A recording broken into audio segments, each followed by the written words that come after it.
안녕하세요. 철인세무사 장현석입니다. 인건비 때문에 사업이 손실인데 왜 부가세를 내야 하는지 궁금해 하시는 사장님들이 계시는데요.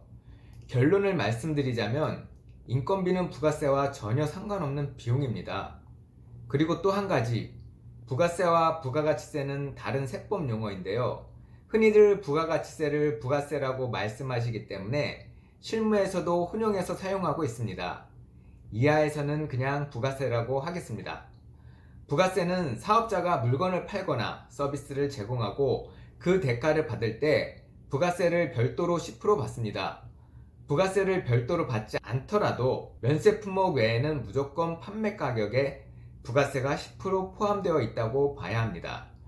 매출을 했을 때 생기는 부가세를 매출 부가세라고 하고요. 이 매출 부가세는 최종 소비자가 내야 할 부가세를 사업자가 받아서 세무서에 내는 구조라고 생각하시면 됩니다. 고객에게 카드 단말기나 키오스크, 전자상거래 시스템 등을 통해 결제 대금을 받았다면 그 대금에는 매출 부가세가 10% 포함되어 있습니다. 따라서 별도로 부가세를 받지 않았다 하더라도 매출 부가세는 대금에 포함해서 받았다고 이해하셔야 합니다.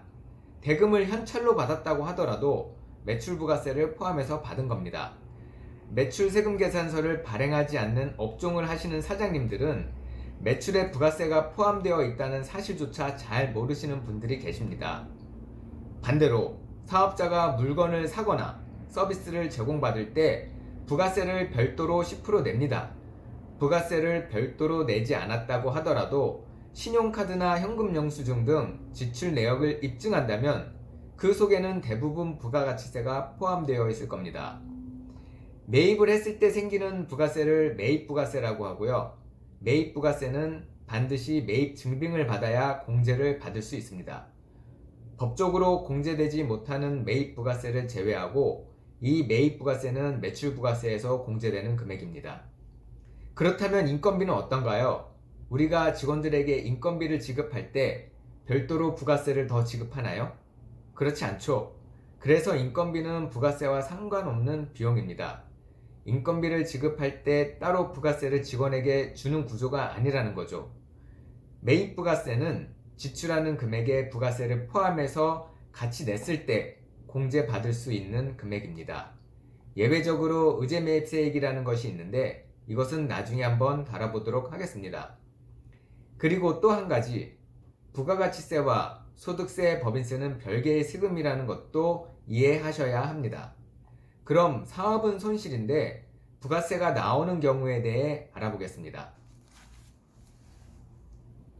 매출은 1억이고 부가세 1,000만 원을 별도로 받았고 매입은 4천이고 부가세 400만 원을 별도로 지급을 했고 인건비 등 부가세와 상관없는 비용이 8천만 원이 나갔다고 하면 소득세 또는 법인세에서는 1억 빼기 4천만 원 빼기 8천만 원 빼기 해서 손실이 2천만 원이 됩니다. 그런데 부가세를 계산할 때는 부가세 신고와 관련 없는 이 비용은 고려하지 않고 계산을 하게 되는데요. 납부해야 할 부가세는 매출부가세 1,000만 원에서 매입부가세 400만 원을 빼면 납부해야 할 부가세가 600만 원이 됩니다. 여기서 사업자들이 알아야 할 부가세 관련 없는 비용에는요.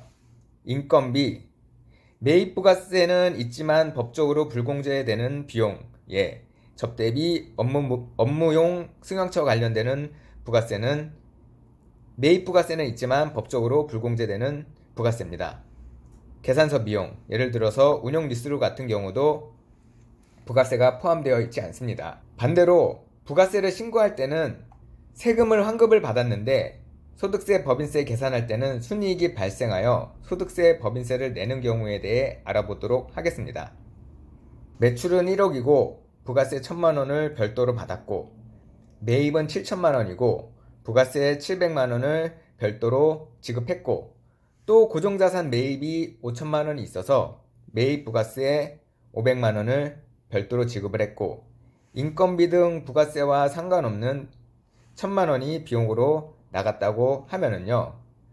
여기서 부가가치세는 1천만 원 빼기 매입 700만 원, 500만 원 해서 환급이 200만 원이 발생을 합니다.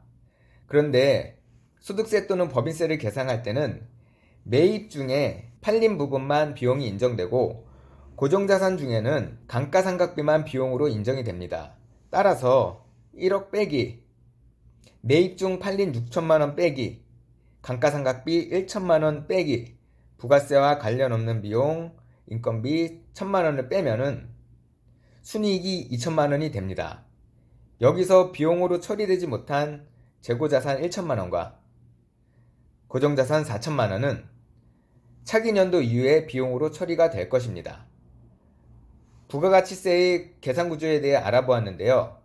이번 영상이 도움이 되셨다면 구독, 좋아요, 알림 설정 부탁드립니다. 감사합니다.